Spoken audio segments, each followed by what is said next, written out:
রাজশাহী লিচু বাগানে। এখানে খুব ভালো মানের লিচু পাওয়া যায়। আমার সাথে আছে সোহেল মামা, অবশ্য সোহেল মামার সাথেই আমি আসছি।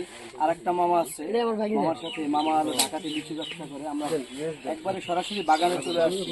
আসলে এই বাগান থেকে যে লিচুটা দেখতে পাচ্ছেন, এই লিচুটা হচ্ছে আপনার বাংলাদেশের বিভিন্ন প্রান্তে ছড়িয়ে ছিটিয়ে থাকে।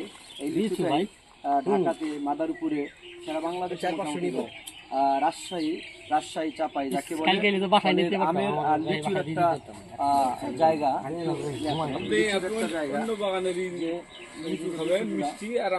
আরো দু একদিন পরে হয়তো বা বাগানটা একমাত্র বেছি না বাড়ির দিকে অনেক বংশ সবাই খাবে, বাড়ির সবাই খাবে। আমি যা আত্মীয় দিব একমাত্র কারণে পঁচিশ হাজার মাল পেয়েছি বাগানটাতে।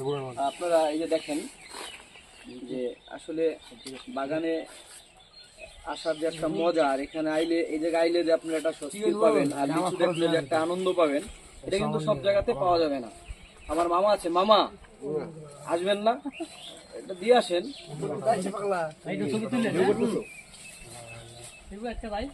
ওই কি রে মধু, মধু ভালো জায়গা দিলে যায় ছিড়ে মধু মামা, একবারে অরিজিনাল মধুই। 500 এটা হচ্ছে দামে চালান আমাদের কত আর লেখ না জানিস লেখ না দে মামা দে। আমরা এই লিচুটা পরে ভাঙে আজকে গাজরের উদ্দেশ্যে নিয়ে যাব এগুলোর থেকে এগুলা ভালো। বাসার জন্য, এই যে ঢাকার উদ্দেশ্যে নেব বাসার জন্য। এটা কাঁচা ভাব আছে, তাও খেয়ে দেখেন মিষ্টি কেমন লাগবে। হ্যাঁ মামা, কাঁচা আছে তারপরও মিষ্টি। হ্যাঁ অনেক মিষ্টি, সুন্দর। আপনাদের যদি কারো লিচু খাওয়ার ইচ্ছা থাকে আর একবারে পিওর আম খাওয়ার ইচ্ছা থাকে, চলে আসবেন রাজশাহী চাঁপাইনবাবগঞ্জ। রাজশাহীতে আসবেন লিচুর জন্য, আর চাঁপাইতে যাবেন আমের জন্য।